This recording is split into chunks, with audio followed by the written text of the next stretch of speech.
नमस्कार। दूधिया जो अपनी भैंस के साथ करता है, एक बड़ी सी इंजेक्शन लेके आता है, उसमें एक इंजेक्शन होता है, उसको धपाधप लगाता है, ज़्यादा से ज़्यादा दूध निकालने की कोशिश करता है। वो चाहता है कि जो 10 किलो दूध देने वाली भैंस है वो 20 किलो दे दे तो उसकी लॉटरी लग जाए। यही एक लालची व्यापारी का चरित्र है। अब वो इंजेक्शन लेकर जो व्यापारी है, व्यापारी समाज है, वो आपके पीछे आ गया है। उसके निशाने पे आप हैं। जहाँ मौका मिलेगा वहीं वो इंजेक्शन आपको घुसाना चाह रहा है। ये कहानी है दुनिया में कोरोना के टीके की कहानी, कि दुनिया भर में ज़्यादा टीका बेचा जा सके, इसके लिए कितने झूठ, कितने हथकंडे और कितने गिमिक्स इस्तेमाल किए जा रहे हैं। पहले मैं आपको वो बता दूं। अभी तक भारत में, आज आपने देखा, हमारे हिंदुस्तान का जो एक भारत बायोटेक का टीका है उसका तीसरा ट्रायल नहीं हुआ है। लेकिन सरकार ने, कुछ तो मजबूरियां रही होंगी, सरकार ने उस टीके को तीसरे ट्रायल के बगैर ही मंजूरी दे दी। ये एक बहुत पूरी दुनिया में खेल चल रहा है। सारे खेल बताऊंगा, उसका एक छोटा सा हिस्सा ये कंपनी भारत की कंपनी है, नई बनी है। इससे पहले उसने कोई टीका नहीं बनाया। ठीक वैसे जैसे अनिल अंबानी जी ने उससे पहले, राफेल से पहले, कोई विमान तो छोड़िए, कोई भी डिफेंस का काम नहीं किया था, लेकिन वो बना रहे थे। ऐसे ही ये कंपनी टीका बना रही है तो ठीक है, अच्छी बात है, सबको बनाना चाहिए। हमारे सीरम इंस्टीट्यूट का टीका भी आया, उसके साथ इस टीके को भी मान्य कर दिया गया इमरजेंसी ट्रायल के लिए। अरे भाई, इमरजेंसी इस्तेमाल के लिए जब तीसरा ट्रायल ही नहीं हुआ है, जब पूरी तरह से जो प्रक्रिया है टीके को तैयार करने की वही पूरी नहीं हुई, अनुमति कैसे मिल गई? ये बड़ा सवाल है। कांग्रेस पार्टी ने इस पर सवाल उठाया। उन्होंने इससे पूछा कि भैया कैसे मिल गई? अब कोई जवाब नहीं है तो सरकार लीपापोती में लग गई है। एम्स के डायरेक्टर जो है रणदीप गुलेरिया साहब का बयान आ गया है कि साहब वो भारत बायोटेक का टीका जो है उसको हमने बैकअप के लिए रखा हुआ है, वो सिर्फ बैकअप में इस्तेमाल होगा। उस टीके का हम जो है वो इस्तेमाल नहीं कर रहे हैं, उसको हमने एक प्लान बी के तौर पर रखा हुआ है कि अगर ये टीका काम ना किया, भाई जो टीका अभी तैयार ही नहीं हुआ है, जो अपनी पूरी प्रक्रिया में नहीं निकला है, जिसने 8वीं पास नहीं की, जिसमें 12वीं पास नहीं की, उसको आपने सीधे बीए में एडमिशन दे दिया। ये कोई एंटायर पॉलिटिकल साइंस नहीं है ना। तो अब आपने जो है वो टीका लगाना शुरू कर दिया। खैर, ये तो हुई हमारे भारत के टीके की बात। अब दुनिया में क्या हो रहा है? बच्चे जो हैं उनको कोरोना की बीमारी नहीं होती है। इसी धारणा को मानते हुए देश भर में बच्चों के लिए कोरोना का इलाज की कोई सोच नहीं है। और जितनी भी कंपनी हैं, चाहे मॉडर्ना हो, चाहे फाइज़र हो, या कोई भी हो, या हमारे अपने भारत बायोटेक हो, उसने बच्चों के ऊपर कोई ट्रायल कोरोना के टीके का नहीं किया है कि उनको उससे क्या फ़ायदा हो सकता है, क्या नुकसान हो सकता है। कोई ट्रायल नहीं किया है। लेकिन अब क्या हो रहा है, ये अखर रहा है जो वैक्सीन कंपनियां हैं। तो उन्होंने क्या किया कि एक पूरी दुनिया में एक अभियान चलाना शुरू किया। तरह के रिसर्च किए जा रहे हैं और वैज्ञानिकों से जो है बयान दिलवाए जा रहे हैं कि साहब टीका जो है वो बच्चों को भी लग जाना चाहिए। क्यों लग जाना चाहिए? बच्चों से तो कोरोना नहीं होता है, बच्चों को तो कोरोना नहीं होता है। नहीं साहब, फिर लेकिन बच्चों को कोरोना नहीं होता, लेकिन बच्चों को कुछ और भी छोटी छोटी बीमारियाँ हो सकती हैं, उसका भी बचाव कोरोना के टीके से हो जाएगा। ये एक चल रहा है। इसी बीच में एक और बात कही जा रही है कि जो बच्चे हैं उनको टीका देने के पहले जो है वो ट्रायल तो हुई नहीं है। इसके अलावा ये और कहा जा रहा है कि बच्चे फैला तो सकते हैं, बच्चों से लगेगा तो वो दूसरे आदमी को फैला देंगे। एडल्ट में तो फैला सकते हैं, इसलिए बच्चों को टीका देना चाहिए। अरे भैया, जब एडल्ट का टीकाकरण कर दोगे तो बच्चे उनमें कैसे फैला लेंगे? लेकिन धंधा है ना भाई। अब इस धंधे के बीच में ये तो हुई बच्चों को टीका देने वाला विवाद, इस पर बहुत सारी बातें हो रही हैं, बहुत सारी दुनिया के लोग इसमें आगे आ रहे हैं। दूसरी एक चीज़ और आई है, वो आई है अमेरिका से। अमेरिका में कुछ वैज्ञानिक ढूंढ लिए गए। वहाँ तो वैज्ञानिक जो है वो हिसाब से, एकदम थोक के हिसाब से, किस कंपनी के लिए क्या बोलना है वो सेट रहता है। वैज्ञानिकों के बयान बहुत ज़्यादा ऐसे नहीं है कि किसी रिसर्च पेपर छप गया हो।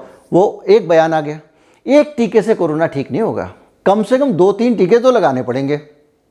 यानी टीके की जो सप्लाई है वो दोगुनी होगी। अब आपको टीका एक नहीं 2 लगेगा, 2 लगेगा तो डबल पैसा खर्च करो एक टीके से। अच्छा, इसके बाद एक और बयान आ गया, सबसे बड़ी जो कंपनी है फाइजर, जिसने टीके का आविष्कार करने में जिसको सबसे आगे माना जा रहा है, वो कह रही है हम गारंटी नहीं लेते कि अगर टीका लग गया तो दोबारा किसी को कोरोना नहीं होगा। भैया 2-2 टीके लगाओगे, बच्चों को भी ठोक दोगे, लेकिन कोरोना नहीं होगा कि इसकी गारंटी नहीं है। ये चल रहा है। इसके अलावा एक और चीज़ चल रही है जो दुनिया में सबसे ज़्यादा, जिसको लोग मेडिकल रिसर्च की राजधानी के तौर पे देखते हैं, जहाँ सबसे ज़्यादा ट्रायल्स होते हैं, रिसर्च होते हैं, स्टडीज़ होती हैं, वो है ब्रिटेन। और ब्रिटेन में हर छठे नागरिक का मानना ये है कि जो टीका है वो नहीं लगवाएंगे कोरोना का। क्यों नहीं लगवाएंगे? क्योंकि उनका कहना ये है कि ये जो टीका है ये फुल प्रूफ नहीं है, इसकी ट्रायल अच्छे से नहीं हुई है, पहली चीज़। दूसरी चीज़ उनका कहना एक और है कि टीके लोगों को नुकसान करते हैं। एक बाकायदा एक संस्था है जो पूरी दुनिया में टीके लगाने को डिस्करेज करती है। उसका कहना यह है कि जो छोटे छोटे बच्चे हैं उनके अंदर टीके लगाने से और बड़ों में भी मानसिक विकृतियाँ आ जाती हैं, उनकी मानसिक परेशानियाँ बढ़ जाती हैं।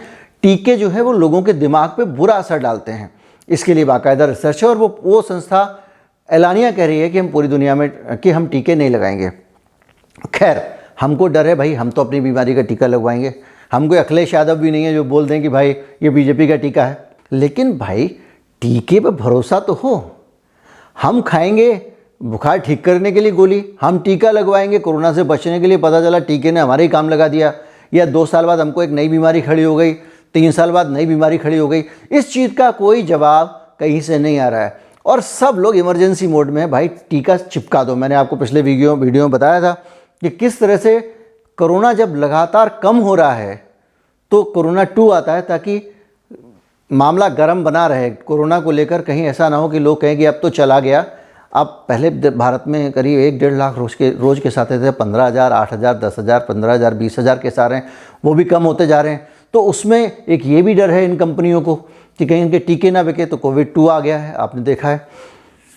इसके अलावा मैं आपको बताऊं कि जो हेल्थ के नुकसान हैं टीके से, वो भी बहुत सारे सामने आ रहे हैं। एक कावासाकी डिसीज है जो आदमी की जो है वो बहुत तरह तरह के दर्द उसके शरीर में पैदा करती है। खतरनाक एलर्जीज़ की बात हो रही हैं जो इस टीके से हो रहे हैं, जिसको सरकार भी मानती है, हमारी सरकार भी मानती है, टीके वाली कंपनियां भी मानती हैं कि साहब हो सकती है। तो इस पूरे घटनाक्रम के बीच में ये बड़ा सवाल है कि टीका किसको लगाना चाहिए, किसको नहीं लगाना चाहिए। एक विचार ये भी आया कि जो वल्नरेबल ग्रुप हैं, कोमॉर्बिडिटी वाले लोग हैं, उनको टीका लगा दो भाई, आम लोगों को छोड़ दो। इस पूरे विचार के बीच में जो एक और बूस्टर डोज जो है ज़्यादा से ज़्यादा टीके बेचने का, वो ये आया है कि टीके को सरकार ही फ्री में लगा दे। अगर सरकार फ्री में टीके लगाएगी तो अगर वो 100 लोगों को टीका लगाएगी तो 110 वैसे ही खरीद लेगी। भारत की आबादी 150 करोड़ है और भारत के स्वास्थ्य मंत्री कह भी चुके हैं कि हम फ्री में टीका लगाएंगे। अब भारत के स्वास्थ्य मंत्री ने, मुझे पता है, वो इसलिए कहा है कि वो ये चेक करना चाहते थे कि अगर सरकार फ्री टीका लगाती है तो क्या रिएक्शन आने वाली है, उसको चेक करने के लिए उन्होंने बयान दिया। 2-3 घंटे बाद उन्होंने वापस ले लिया, वरना इतना बड़ा ऐलान स्वास्थ्य मंत्री कर दें नौकरी चली जाएगी। मोदी जी खुद देश पे आके करेंगे, नेशनल चैनल पे करेंगे, देखो जी मैं लोगों को फ्री में टीका दे रहा हूँ। जब वो मंजीरा बजाने के लिए नेशनल चैनल पे आ सकते हैं, थाली बजाने के लिए आ सकते हैं, तो टीके का ऐलान करने क्यों नहीं आएंगे। तो ये कोशिश चल रही है कि किसी तरह से अगर सरकारों को मना लिया जाए कि वो ही फ्री टीके लगा दें, तो बार बार जगह जगह डिस्ट्रीब्यूशन, मार्केटिंग और इस सब का चक्कर ख़त्म हो जाएगा। एक सप्लाई चेन बनानी पड़ेगी। फाइजर का जो टीका है उसको स्टोर करने के लिए -70 डिग्री का टेम्परेचर चाहिए। उसके लिए अलग अलग जगहों पे जो स्टोरेज बनाए जाएंगे, वहाँ से वो ट्रैवल करेगा। एयर कंडीशन जेट होंगे, एयर कंडीशन क्या, एयर कूल्ड जेट होंगे, जिनके अंदर उसको -70 डिग्री पे रख के लाया जाएगा और फिर वो उसको कोल्ड चेन से ले जाएगा। ये भी बड़ा अपना धंधा है। कंपनी चाह रही है सरकार खरीद ले, ये सरकार, और सरकार हमारी उसमें रखे। अभी आपको बताएं कि मुरादाबाद में जो फ्रिज लाया गया था अभी ट्रायल रन के लिए, उस फ्रिज के अंदर पानी भरा हुआ था, उसके अंदर टीके रखे हुए थे। तो इस तरह की चीज़ें भी जो हैं हो रही हैं। उसके बीच में वो चाहते हैं कि इकट्ठा एक बार में बल्क में सरकार को हम बेच दें और मोटा माल एक आ जाए हमारे खजाने में। उसके बाद ये जाने, सरकार जाने, इनके लोग जाने। ठीक नहीं होंगे तो हम कह देंगे कि आपने ट्रांसपोर्ट ठीक से नहीं किया, ये नहीं किया, वो नहीं किया। स्टोरेज को लेकर भी बड़ी सारी चीज़ें हैं, क्योंकि हिंदुस्तान में -70 डिग्री बहुत सारी जगहों पर टेम्परेचर है जहाँ पे आप उनको स्टोर कर सकते हैं और वहाँ से वो एयर कंडीशन ट्रकों के ज़रिए ट्रांसपोर्ट करके दिल्ली ला सकते हैं। लेकिन उसमें धंधा ज़रा कम है। यहाँ पे फैसिलिटी बनाएंगे तो पैसा ज़्यादा बनेगा। और देश भर में वो फैसिलिटी कैसे बना सकते हैं। ये बहुत सारी चीज़ें हैं जिसके बीच में अभी टीका जो है ऐसा इतना आसान नहीं है कि आपको लग जाएगा। मेरा आपसे एक निवेदन है, पिछले वीडियो में 8.5% लोग ऐसे थे जो मेरे चैनल के रेगुलर सब्सक्राइबर हैं, जिन्होंने सब्सक्राइब कर रखा है। बाकी लोग वीडियो देखा, उन्होंने पूरे समय देखा और वो अगले वीडियो पे चले गए। कुछ लोगों ने मेरा भी अगला वीडियो भी देखा, 2 और वीडियो भी देखे, लेकिन बुरी बात यह है कि उन्होंने चैनल सब्सक्राइब नहीं किया। उनको चैनल अच्छे लगे वीडियो, उन्होंने देखे, लेकिन अब दोबारा उनको ये नया वीडियो जब आएगा तो पता नहीं लग पाएगा क्योंकि चैनल उन्होंने सब्सक्राइब नहीं किया। मैं चाहता हूँ आप चैनल को सब्सक्राइब कर लें, लाइक करें और जितना हो सके इस वीडियो को शेयर करें, लोगों तक पहुँचाएं, ताकि उनको पता चले कि ये कोरोना की जो वैक्सीन है ये बहुत कठिन डगर है पनघट की। नमस्कार, जय हिंद।